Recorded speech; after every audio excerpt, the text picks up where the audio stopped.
அஸ்ஸலாமு அலைக்கும் all viewers, எல்லாருக்கும் ஈத் முபாரக். இன்னைக்கு சந்தோஷமான நாள். எல்லாருடைய வீட்டிலும் அல்ஹம்துலில்லாஹ் குர்பானி ஆகிட்டு இருக்குதுன்னு நினைக்கிறேன். நேற்று வரைக்கும் எங்கள் கூட ஒரு சின்ன ஜீவன் இருந்துச்சு. இன்னைக்கு அல்ஹம்துலில்லாஹ் அல்லாஹ்வுடைய இதில் போயிடுச்சு. கூட மனசில் ஒரு சின்ன கஷ்டம். அதாவது இந்த கஷ்டத்தை வச்சு நான் என்ன சொல்ல விரும்புகிறேன்னு நினைக்கிறேன்னா, ஹஸரத் இப்ராஹிம் அலைஹிஸ்ஸலாமுடைய அல்லாஹ்வுடைய ஹுக்குமாச்சு, அதாவது அல்லாஹ்வுடைய கட்டளையாச்சு. உங்களுடைய மகன் அதாவது இஸ்மாயில் அலைஹிஸ்ஸலாம என்னுடைய பாதையில் நீங்கள் குர்பானி செய்யணுங்கிற அவருடைய உள்ளத்தில் எந்த அளவுக்கு எல்லாமே அன்பு இருந்திருக்கும் யோசிச்சு பாருங்க. நம்ம ஒரு சின்ன ஜீவனை கொடுத்ததுக்கு பிறகு இன்னைக்கு நம்மளோட விதத்தில் ஒரு சின்ன கஷ்டம் வருது. அதாவது நல்லா விளையாடிட்டு இருந்துச்சு ஆடு கூட, அன்னைக்கு போயிடுச்சுங்கிறது ஒரு மனசுல ஒரு தனி ஒரு இது வருது. அவருக்கு எந்த அளவுக்கு எல்லா மேல அன்பு இருந்திருக்கும் யோசிச்சு பாருங்க.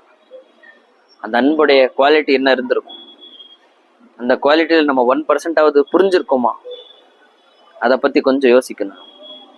ஏன்னா குர்பானி கொடுக்கறதுங்கிறது மனசோட அல்லா கிட்ட எதுவுமே போகிறது இல்லை, கறியும் போகிறது இல்லை. அதாவது அந்த ஆடோடைய அந்த மிருகத்துடைய ரத்தமோ எதுவுமே போகிறது இல்லை.